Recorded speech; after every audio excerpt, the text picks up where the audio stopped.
I was the late game free throw coach this week, and we'll have to get that changed tomorrow. I thought by far and away, from a defensive standpoint, I thought it was our best all-around game defensively. We really challenged our guys with Watson and Palmer. We had to make Palmer's touches hard. We didn't in the first game. He scored. He's a really good player, really talented. And yet 22 points on 20 shots. You take a few silly fouls away that we committed in the first half, and I thought our job was outstanding. I thought we had them sped up. I thought we had them out of sync. And then we just did a tremendous job on Watson. And Trent was off the chart in the first half defensively. Got a couple fouls, but then Dre came in, and our pressure was really, really good. But disappointed in the offensive rebounds we gave up. We talked about it to Borchard's credit. We put on our board MVP in his role, and that's what he does. And give that young man a lot of credit. He gave them a lot of extra possessions. We've got to clean that up, obviously, before Tuesday. But overall, I thought offensively we were good. I thought we got out and opportunistic in transition. Our shooting percentage was evident of that. We established the paint early, and then made some timely shots and held on. Made it too interesting with the missed free throws down the stretch. But all in all, found a way to win with our defense, and I thought it was outstanding. Questions, Jeremy? Brett, just when you think you figured out Kipper Nichols, he comes out and has this performance. When did you know the light was on? Was it practice? Was it something you did today? Yeah, and I'm really happy for Kip, and I'm really took the approach to almost coach him like he wasn't a member of our team. And I don't mean that as in any way that I really left him alone. And I thought maybe he had a few too many people in his ear, including me. And he's resilient. He's never stopped being a great teammate. He's never stopped being a great locker room guy. He's always got the smile. He's always cheering his teammates on. And the last 2 days of practice, the ball started going in for him. And we saw a different effort level. We saw a different tenacity on the glass. Not only was Kipper scoring tonight, he was really good on the other end. So couldn't be happier. And we needed it all.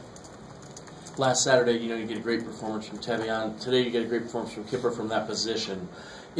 How important is that? I mean, does that make you much more competitive going forward with your guard plays that you have and Georgie emerging inside, having that wing player who can do those things? Well, that was just go back a game and go back to the Minnesota game, and it was a tough night for our wings there, and both of those guys included.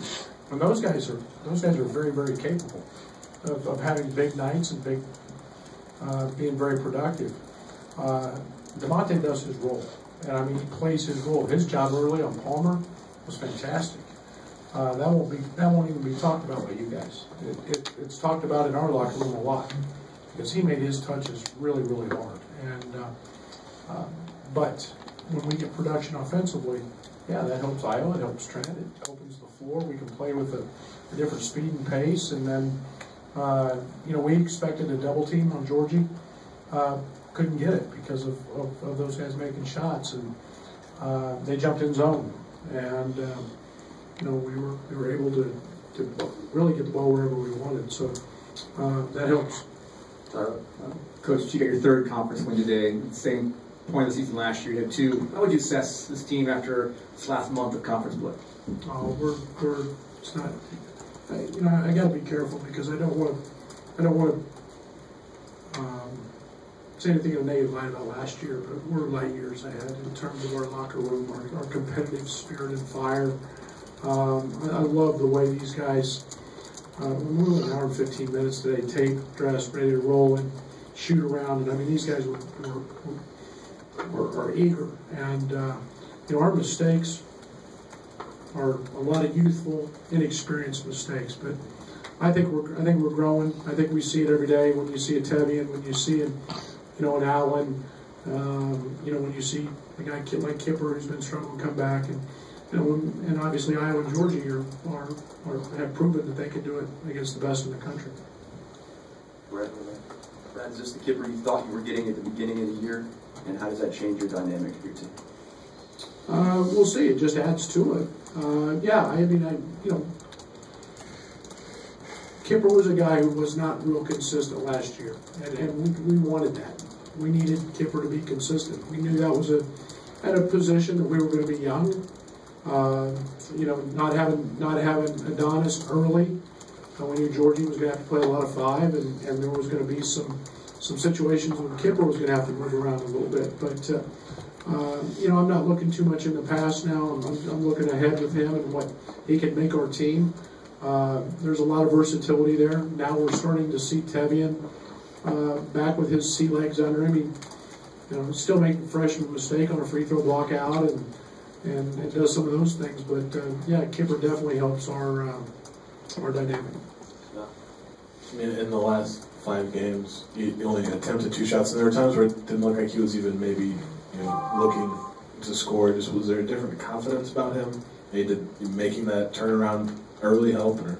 Well, I think I think it stems from practice. I mean, you practice well, and this game is very, very mental, and it can be anyway. And he just all guys go through it at some point. You see a shooting slump or whatever. But his last 2 days of practice have been very good. We've seen that change. But more importantly, it started with him being a great teammate and never questioning, never doubting. Happy for Tevian when he played well in the Garden. And that speaks to his character. That's why I'm so happy for him. Eric?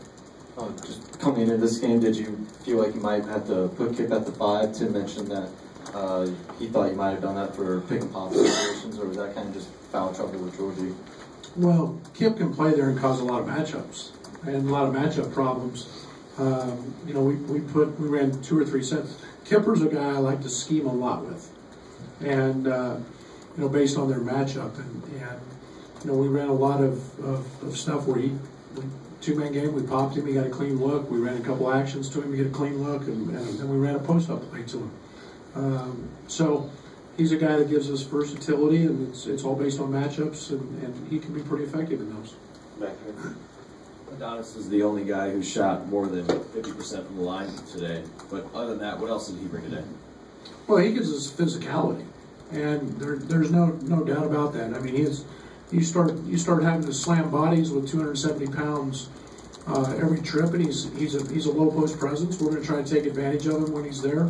We're going to make sure that he gets some touches, and then defensively, he takes up a lot of room, and we happen to play a little more zone, maybe when he was in the ball game today, but he's a guy that creates and takes up a lot of space. Coach, you had Kenny Bennell sitting courtside during the game. What does that mean to have those guys back? I wish I had somebody jumped as high as him,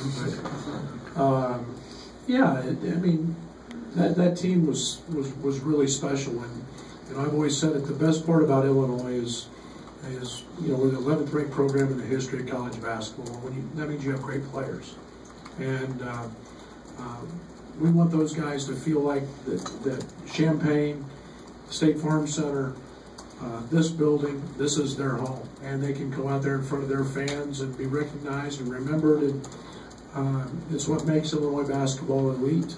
And our guys understand and know who Kenny is, and they know the bobbleheads and the '89 and Final Fours, and those guys are very well aware of where he's been, and they want to get there. You kind of answered it, but could he play for you? Oh, we'd run. We'd run really, really fast and throw a lot of lobs with him, and we could use him on the glass as well. By chance, did Kenny have a chance to talk to the players before the game or after the game? He didn't before the game. I spoke with him after the game. Before the game, it gets pretty busy, pretty hectic, and we keep things pretty much on the same routine for them. Brad, how important was it for you to see Alan Griffin dive on the floor for that loose ball and then also knock down that 3-2? That's what Alan does, man. He does it every day in practice for 170 pounds, and he throws his body around, and he's an elite shooter, and I mean an elite shooter. And he's a guy that I watched him the other day at Minnesota, jump up and make 23 in a row, and but 21 of them didn't hit the rim. I mean, he's going to be a guy that when his time comes, he's going to be an elite shooter. And every time he shoots it, we want to get him shots. And he's another piece that we keep adding to this puzzle. Coach, the offensive balance you got today, does that tell you, a lot about this team meshing into their roles and finding a way to play together? I think we're getting better in our roles. I don't want to say we're defined yet. That's been part of the challenge with Ted being out. It's been part of the challenge with Kipper's struggles is finding how all the pieces come together. I say I love the locker room, and we keep working, we keep doing that, and you throw Dre in that mix, you throw Adonis in that mix, and I'm starting to have some comfort going to the bench and feeling more comfortable when I substitute and knowing how we want to do that. Coach, Io just had only 2 assists, but it looked like he maybe should have had a lot more with some of the passes he made today. How would you evaluate his passing ability? It's elite. It's an elite level. I mean, it's the one thing that we feel great when he's got the ball in his hands. There's an advantage being 6'5" and being able to see other people. His feel, his IQ is now, that's elite. Now his understanding is catching up and understanding our system and where those looks are going to be and the throwbacks. And we talk every day where team support or tag from and on our roles, and he makes those reads. And I mean, we missed some shots and very easily could have had 5, 6, 7